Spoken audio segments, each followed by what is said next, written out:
அமெரிக்க ஜனாதிபதி Donald Trump கடந்த April 2ஆம் தேதி இந்தியா, சீனா உள்ளிட்ட பல்வேறு உலக நாடுகளுக்கு பரஸ்பர வரி விதிப்பை அறிவித்தார். இதற்கு மற்ற நாடுகள் பணிந்த நிலையில் வல்லரசான சீனா தொடர்ந்து பதிலடி கொடுத்து வருகிறது. இருவரும் மாற்றி மாற்றி வரியை உயர்த்தி வருகின்றனர்.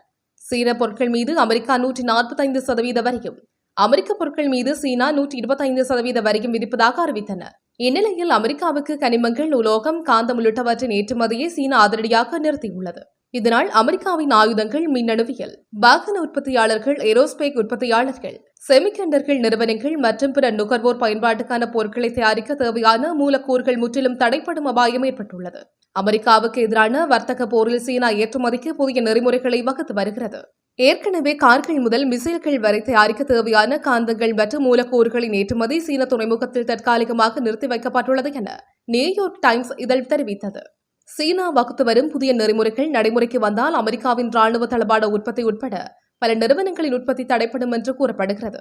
பாதுகாப்பு, மின்சாரம், வாகனம், எரிசக்தி மற்றும் மின்னணுவியல் துறையில் பயன்படுத்தப்படும் 17 தனிமங்களின் தொகுப்பான உலகின் அரிய மண் தாதுக்களில் சுமார் 90% சீனா உற்பத்தி செய்கிறது.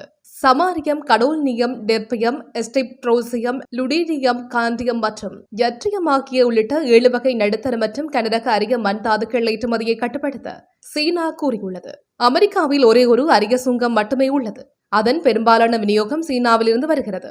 எனவே சீனாவின் இந்த புதிய கட்டுப்பாடுகள் அமெரிக்க உற்பத்தியை பெருமளவில் பாதிக்கும் என்று எதிர்பார்க்கப்படுகிறது.